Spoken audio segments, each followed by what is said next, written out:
Hello students, welcome back to my channel. As you know, we are doing chapter 3 changing profit ratio among the existing partners and अब तक हम कर चुके हैं sacrificing ratio, gaining ratio की calculation and methods of valuation of goodwill. So students, valuation of goodwill हम क्यों करते हैं? Like पार्टनर्स जब प्रॉफिट शेयरिंग रेशियो चेंज करते हैं तो आपको पता है रिकॉन्स्टिट्यूशन होता है फर्म का, तो उस टाइम पर sacrificing partner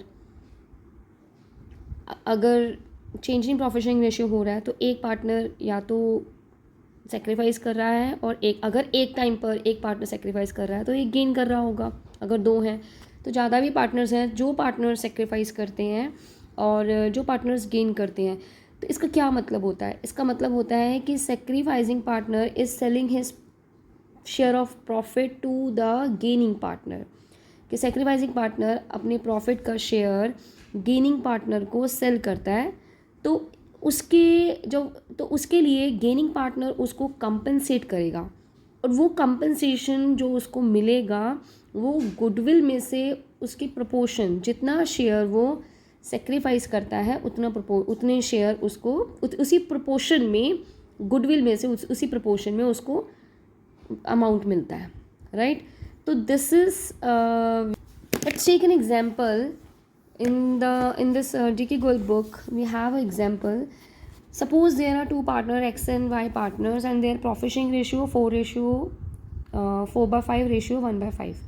If it is decided that in future they will share profits in the proportion of 3/5 ratio 2/5, कि पहले तो उनका रेशियो इतना है 4:1 और बाद में फ्यूचर में वो 3:2 में प्रॉफिट शेयर करेंगे। तो इसका मतलब एक्स जो है वो सेल कर रहा है। कैसे पता लगा सेल कर रहा है? क्योंकि पहले उसका शेयर है 4/5 और अब नया रेशियो जो उसका है 3/5। तो 4/5 में से 3/5 माइनस करेंगे तो 1/5 पार्ट जो है वो सेल कर रहा है टू वाई। दो ही पार्टनर्स हैं तो ये सेल कर रहा है, ये गेन कर रहा है, ये परचेज कर रहा है, तो ये सेक्रीफाइस कर रहा है और ये गेन कर रहा है।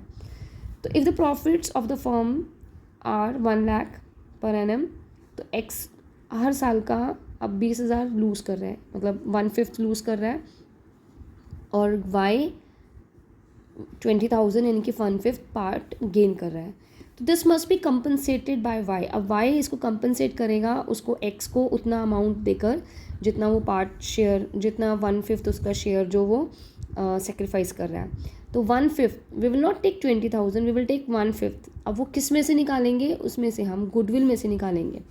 तो अब जैसे मान लो गुडविल जो गिवन है 2,50,000 है, तो वाई क्या करेगा? अब 2,50,000 का 1/5 निकालेंगे यानी कि 50,000। ये 50,000 का अमाउंट वाई एक्स को कंपनसेट करेगा। तो अब कंपनसेट करने के केस में इस एडजस्टमेंट में हम एक एडजस्टमेंट एंट्री पास करेंगे जिसमें वाईज कैपिटल अकाउंट डेबिट होगा, क्योंकि वाई कंपनसेट कर रहा है यानी कि वो दे रहा है। जब कोई पार्टनर कुछ अमाउंट देता है उसके अकाउंट में से अगर माइनस होता है तो पार्टनर को हम डेबिट करते हैं, और एक्स के अकाउंट में, एक्स के कैपिटल अकाउंट में अमाउंट जो है वो क्रेडिट होने वाला है क्योंकि उसको ऐड होने वाला है, तो उसका अकाउंट हम क्रेडिट करते हैं। तो this is the reason we calculate we do the valuation of goodwill. हम इसलिए भी करते हैं क्योंकि प्रॉफिट शेयरिंग रेशियो चेंज हो रहा है, तो आपको बताया है कि रिकॉन्स्टिट्यूशन ऑफ द फर्म हो रहा है, बट जो वैल्यूएशन हमारी होती है, जो न्यू गुडविल वैल्यूएट होती है, उसमें से जितना गेनिंग पार्टनर और सेक्रीफाइसिंग पार्टनर अपने प्रोपोर्शन में जितना शेयर वो सेक्रीफाइस कर रहा होता है 1/5 1/4 जो भी उसका हम निकालेंगे सेक्रीफाइसिंग रेशियो, उसमें उसको अमाउंट मिलेगा, यानी कि gaining partner will compensate to the sacrificing partner in the form of goodwill.